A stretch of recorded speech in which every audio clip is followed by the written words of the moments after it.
Okay, so these are your next steps to completing your Twine game. All right, you're going to go to twinery.org. All right, it should be in there. That's what it looks like, twinery.org. When you go there, this is what you will see. Okay, you want to use it online.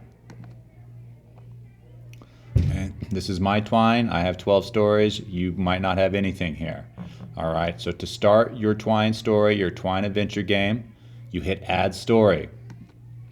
Okay, you're going to give your story a title. Okay, so you can call it The Bouncy Ball.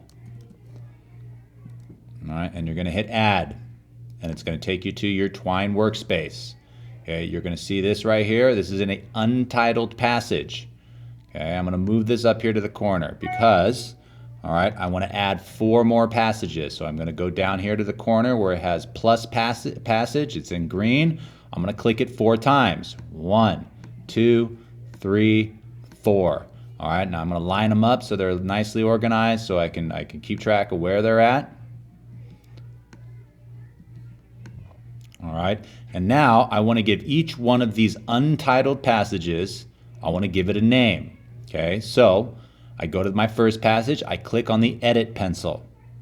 Okay, this screen will pop up. Up here in this corner right here, it says untitled passage. I'm going to change that to P1.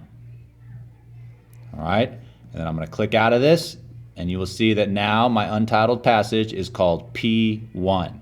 All right, now I'm going to go to the next one. Guess what I'm going to call it? I'm going to call it P2. I'm going to click out of this, and then I'm going to go right down the line. Same thing. P3. P4. And of course, finally, P5. All right, I'm going to do that for all those passages. So now I see that my passages are named P1, P2, P3, P4, and P5. All right, next step. Okay, I'm going to go to that email that you sent me. All right here. So this is all that code that you need from those pictures. All right, I'm going to take number 1.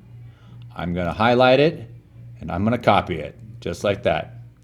I'm going to copy it, Command-C. Okay, I'm going to head back to my Twine. Okay, I'm going to click on that edit pencil for P1. And here, I'm going to insert right there my image. Okay, now I'm going to put 2 images on each passage. So I'm going to go back to that email. Okay, I'm going to highlight the second one, copy it, head on over to my passage and put a couple spaces. And now, hey, I got 2 images here. I'm going to close that up. Now, if I want to see what I did, I hit the play button. And boom. Now I have those 2 images right there, Okay? I can close out of that, and I can head back to my workspace, and then I'm going to head over to P2. All right? And I'm going to do that again. Oops. There we go. Shrink that down there. All right. I'm going to do that again. I'm going to go to number 3. I'm going to highlight it, copy it, head on over here, paste it. Give myself a couple spaces. All right, head on over, get number 4, copy it, paste it, and boom. All right, and then if I want to check out what I did, I hit play. And look, there we go. All right, and you're going to do that for all the passages. Okay, so there'll be 2 pictures in each passage. All right, so 2 pictures in P1, 2 pictures in P2, 2 in P3, 2 in P4, and 2 in P5. All right, and that's all you got to do for these next steps. All right, your browser will save. It will save your Twine game. So every time you go to Twine, your game will be there. All right, so you don't need to do anything else to save it. You can actually you could close out of this if you wanted. If you wanted to just close the window, you could do that. All right, and if you wanted to reopen it, all right, well, you just go back to Twine.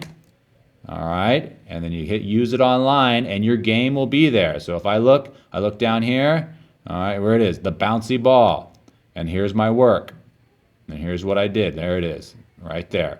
It will save it, okay? So those are your next steps. I will type them out for you, and there's this video here to help you, all right?